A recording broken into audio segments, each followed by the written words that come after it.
So this is going to be the first of adversaries of Green Lantern, and we're going to start with the Manhunter robot. He's got arms, go in and out, 360, bend at the elbows, rotate at the wrists. He's got hip articulation, upper thigh articulation, a knee bend, and a shin pivot. And he has a special feature.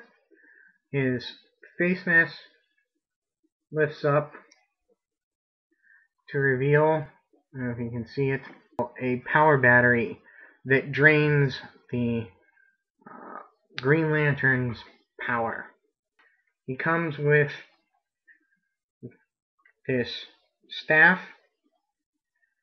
pretty ordinary, which is a kind of a simple energy weapon. See these jeweled things on his gauntlets? And they do have a little light piping.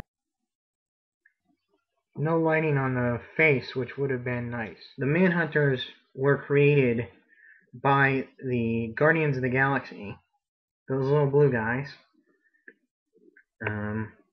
as a peacekeeping force, as their peacekeeping force. And they were given this energy staff, but it can use for defense and offense, make shield and throw energy bolts, and as a souped up taser. They had the catchphrase, "No man escapes the Manhunter."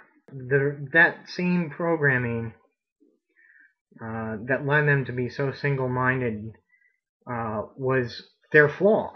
And the Guardians soon realized they didn't grasp the subtle differences between good and evil, and thus retired them in favor of the Green Lantern Corps. And this was later retconned in the Jeff Johns era in the result of the destruction of Sector 666 by the Manhunters. They were replaced by the Corps. They kind of went underground, well, they did go underground for a long time, plotting to first discredit the Green Lantern Corps and replace them as the peacekeeping force. They established a presence on Earth and formed a secret society that lasted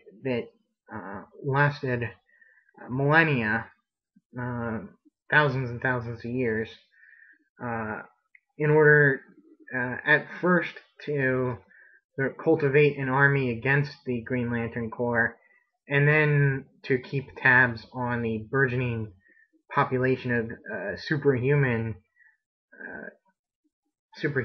that were on Earth. Their first plot to get back to, coming out of hiding is they blame Hal Jordan for the destruction of a planet. And this happens in JLA number 140 in 1977, and the following issue, 141. And if you've seen the Justice League episode, episodes in Brightest Day and Blackest Night, you will see, that's basically the same story, with Hal Jordan replaced by John Stewart. After that,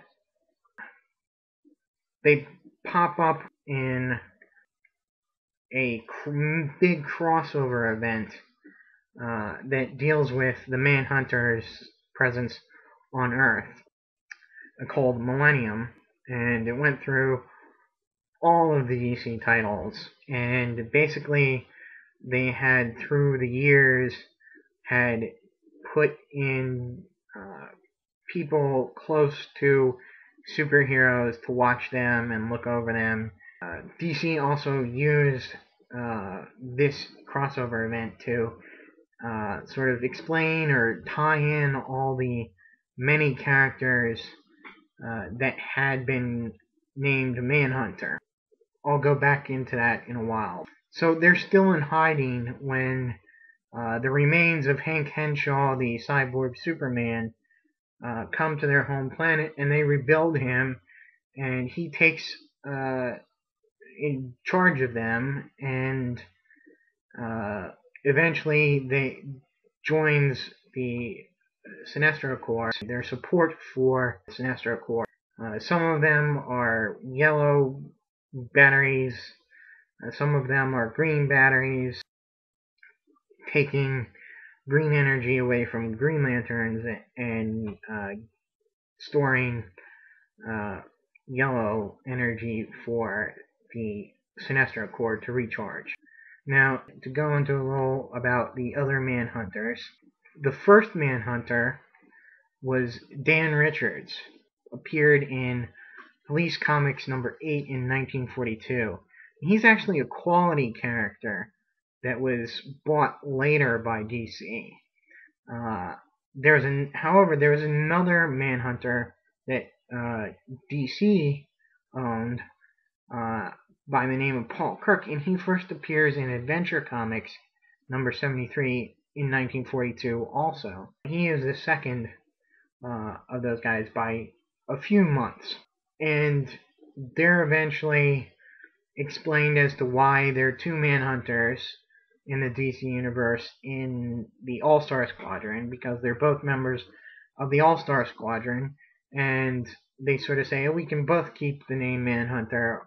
One joins the Freedom Fighters, and the other stays with the All-Star Squadron.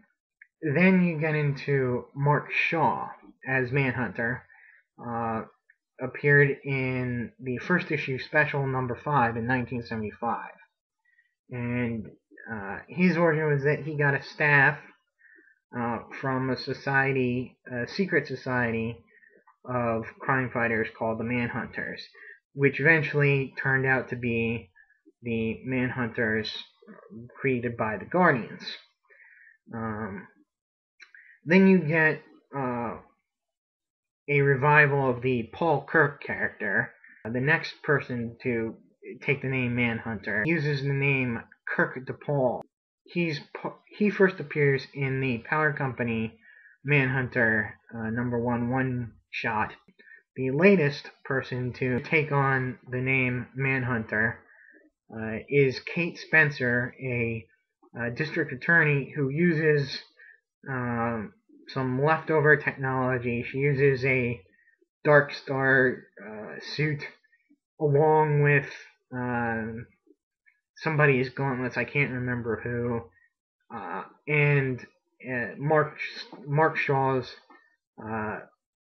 old Manhunter staff. She uses that to become a vigilante. Anyway, so that's the rundown for the Manhunter. So that'll be it. Stay tuned for my next in which I will be doing, looks like the Shark.